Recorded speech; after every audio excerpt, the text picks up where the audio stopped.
much. First of all, I really feel honored and privileged to be here, to be in the company of His Excellency, Chief Justice of India, Mr. Balakrishnan. Please join me in giving him a round of applause.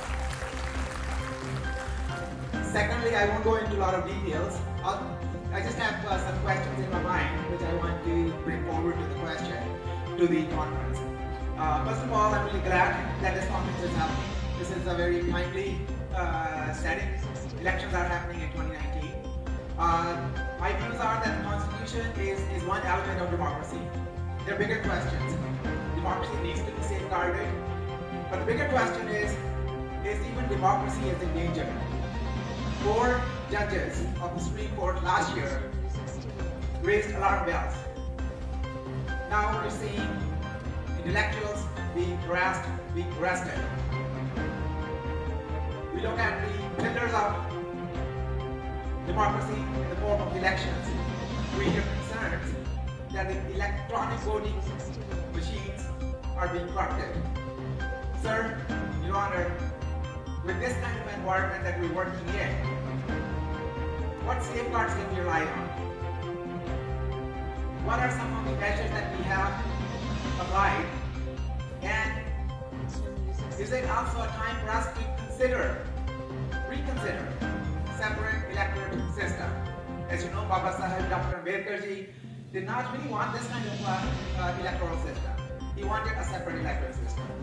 We hear about the reservation system, we hear about the threats, and I'm beginning to ask the question and wonder that is it time to take another look at?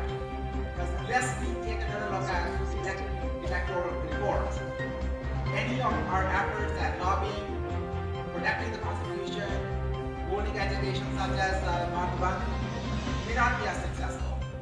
So, Your Honor, without further ado, one other thing I wanted to say is I also want to welcome my friend Dr. K.P. Singh. Seeing him here today reminds me of the time when we planned the sport of Farn and Chachapan, the Dalit Conference in Vancouver.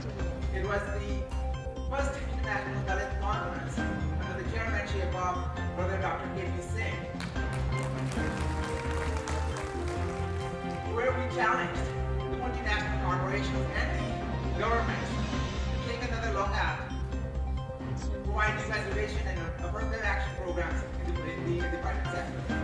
And I was really pleased to hear that it's at least since 2007 that Mayawati has been openly advocating for the affirmative action even in the private sector.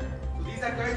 I'm pleased that the work that was done in Vancouver is bearing fruit, and I'm also very pleased and hopeful that the seeds that are being planted here today in this conference will bring even better fruit and will really strengthen the democracy that Baba Sahib Ambedkar had envisioned. So, without further ado, I wanted to just say thank you to the organizers for giving me the opportunity to be here and to take in this all energy. Thank you, and Jai Bhim, everyone.